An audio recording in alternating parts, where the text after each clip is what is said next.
Okay, looks like I just found the end of the road due to a wonderful rain and snowfall this year. I don't like this location for making a quilt, so let's keep exploring.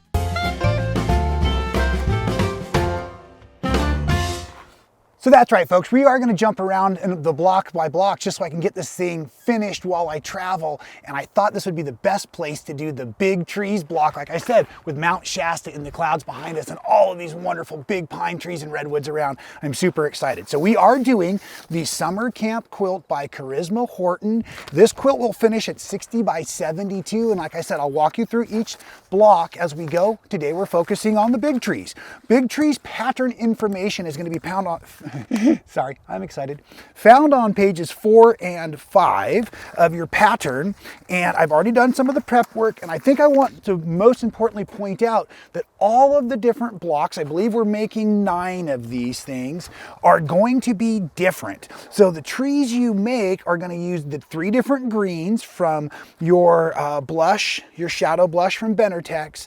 And they're just going to form. So you don't have to worry about like a light, medium, dark stacking gradient in your trees, okay? So we've got one more to do, so let me double check that count I just told you. 1, 2, 3, 4, 5, 6, 7, 8. So yes, we are making 9 of our big trees, and we're gonna use the light, medium, and dark of our greens. So let's just set that aside. And I'm gonna go ahead and dive right in here on the what will be the top row of the tree. Now you can see by this diagram here, we are mostly going to be attaching our units like we would with binding strips, right? So that we're getting a bias stitch, but we're just going to be going on this 45-degree angle to form these individual shapes of the trees. And the page before told you which ones to match up size-wise. So let's just go ahead and dive in. And now we want to make sure that we're utilizing our fabrics right sides together. Okay, and so what I do here is I'm just going to lay these right sides together, but first you now may notice it's going to be hard to see where this angle or this corner is. So folks, there's nothing wrong with just shifting this just a freckle right at the moment so I can see where that's going to land right there. And now I'm going to take my ruler. Oh, and by the way, thanks Alex Anderson. I appropriated some of the tools when you weren't looking out of your home. So I want to give these a try. So I'm just going to mark. It doesn't necessarily need to be done this way. If you have a laser light on your sewing machine, this is the benefit of that kind of a tool. But what I want to do is once I got my right sides together, I just gave myself a guideline. And now as we come on over to the sewing machine, that guideline is now our stitching line. Oh, got a little bit of a big stitch going. So let's go ahead and back that all the way up and try again. I just love this little old machine. Let's see how this is going to look here. Oh, that's great.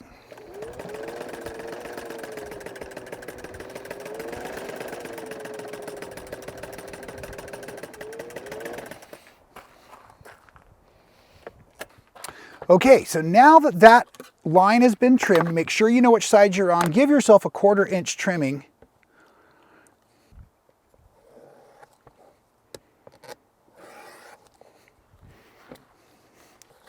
Okay, and now we're going to go ahead and press this one flat. You can press your seams open if you like. I'm just going to press over to the dark side. Okay, and now we're going to put on this other strip we had waiting for us here. Okay, so same situation. We want to draw, or I like to draw, I should say, my line here, corner to corner. Once my strips are right sides together. That's a guideline. Starting at the bottom corner, I'm going to stitch up to the top, all the way off. And just like the other side, we're going to go ahead and now trim this.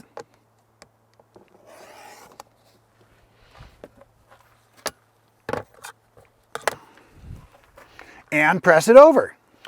I'm now going on to the next row, and you'll notice this row is a little bit wider this way than the last. That's intentional. Remember, just follow your cutting instructions, and we're going to do the exact same piecing right? We're just going to go ahead and flip that over. And again, I just kind of want to know where that mark is going to be. Down there at that bottom edge. So I'm really just letting that cheat just a second over there, just a thread, so I can see it.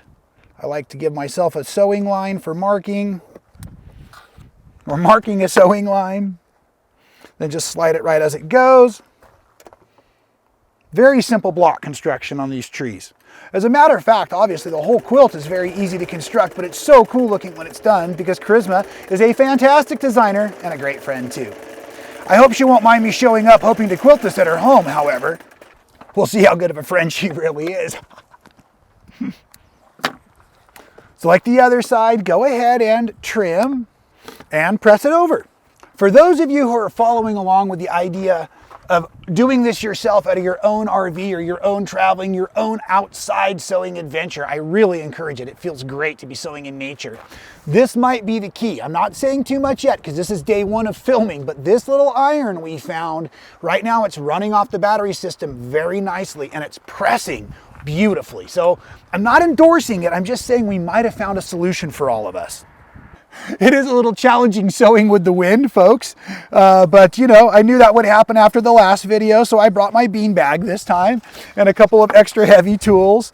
So we're making it work. We're making it work. That was part of what this fun would be about. So I've marked that second side on our middle row, getting ready now to go ahead and just stitch that on through. Now I'm not back stitching, but you most certainly could. Those rows are going to be secured with other rows, so if you're new to quilting, don't worry about that. That seems something a little different possibly. We're going to stitch those over here in a second.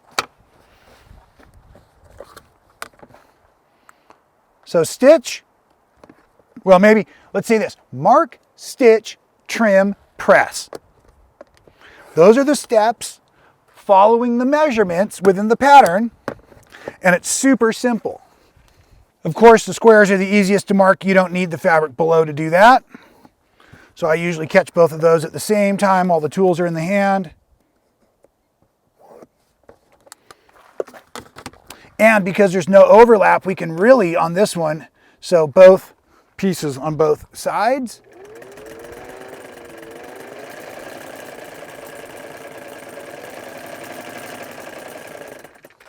Just make sure that you have both diagonals heading in the appropriate direction to form a wedge shape. You want them both coming together like this.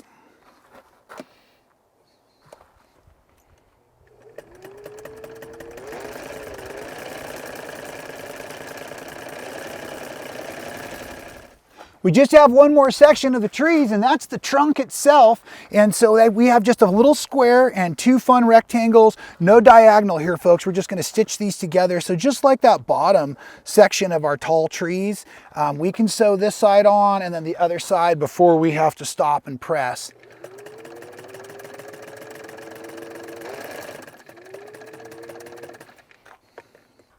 So I'll just do one side and then just make sure you don't get going so fast that you accidentally sew the right side to the wrong side or something like that.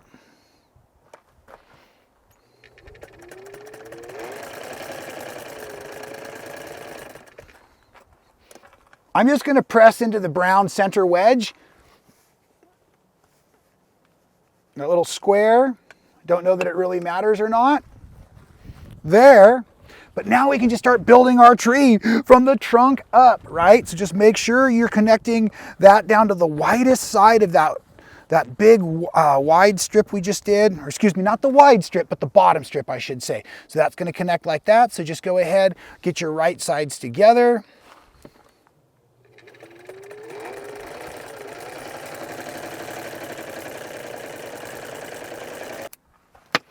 And I just like to have a good habit of tidy sewing, so I press each time, and right now I'm going to press from the trunk into the section of tree, then from this section to the next section, and just work my way up the tree that way. Just pressing over one direction, not worrying about pressing my seams open personally. Okay, so now we bring in the medium, and this is that one that was the extra wide, right? So that's going to go here, just making sure our wedges are heading in the right direction.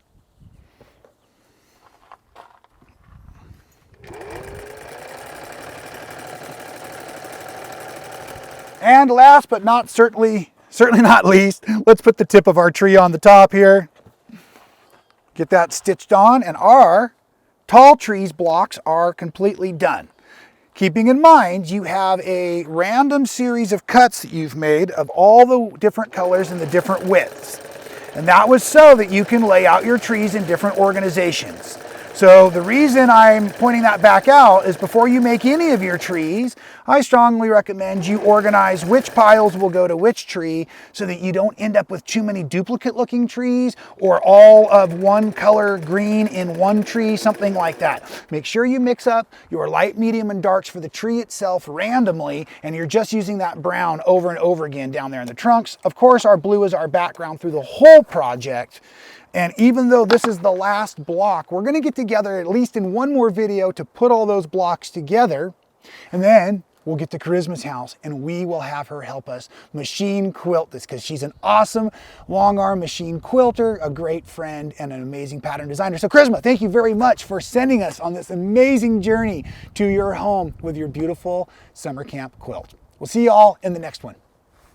And there it is. Looks fantastic. Amazing. Love it.